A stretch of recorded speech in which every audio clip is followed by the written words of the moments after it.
আল্লাহ যাকে মাফ করতে চাইবেন তাকে একটা পর্দার আড়ালে নিয়ে যাবেন, জিজ্ঞেস করুন, এই বান্দা এইসব কাজ করছো? এখন আল্লাহ জিজ্ঞেস করতেছেন, সে তো ভয়তে অস্থির হয়ে যাবে, কেন্দ্রে পাগল হয়ে যাবে। আল্লাহ করে ফেলছি, আমার মাফ করে দাও। আল্লাহ পাক তার জবানে সমস্ত পাপের কথা শুনে সে যখন অনুতপ্ত হয়ে কাঁদতে থাকবে, আল্লাহ বলবেন, যা মাফ করে দিলাম, জান্নাতে চলে যা। এইটা হচ্ছে হিসাবে ইয়াসির। আল্লাহুম্মা হাসিবনি হিসাবান ইয়াসিরা। কাবা শরীফ মানুষ যখন তাওয়াফ করে, এই তাওয়াফের ষষ্ঠ তাওয়াফে একটা দোয়া আছে। এই দোয়া আমি যখনই পড়ি আমি চোখের পানি রাখতে পারি না। ষষ্ঠ চক্কর একটি দোয়া আছে। দোয়াটা হচ্ছে, আল্লাহুম্মা ইন্না আলাইয়া হুকুকান কাসীরান ফীমা বাইনি ওয়া বাইনাক।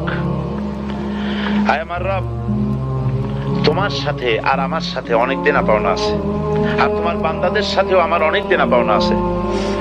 তা আমি তোমার বান্দাদের কাছে যে বিষয় ঋণী আছি, সেই ঋণ পরিশোধের জন্য তুমি আমাকে যোগ্যতা দাও, পরিশোধের তৌফিক দাও।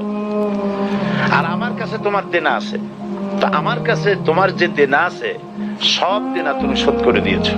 আমার চোখ দিয়েছো, মুখ দিয়েছো, কান দিয়েছো, স্বাস্থ্য দিয়েছো, বউ দিয়েছো, বাচ্চা দিয়েছো, টাকা দিয়েছো।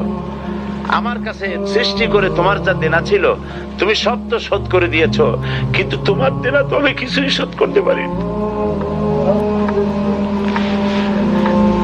তোমার দেনা আমার শোধ করার একটা পথ আছে মাবুদ, সেই পথটা হলো তুমি আমার মাফ করে দাও।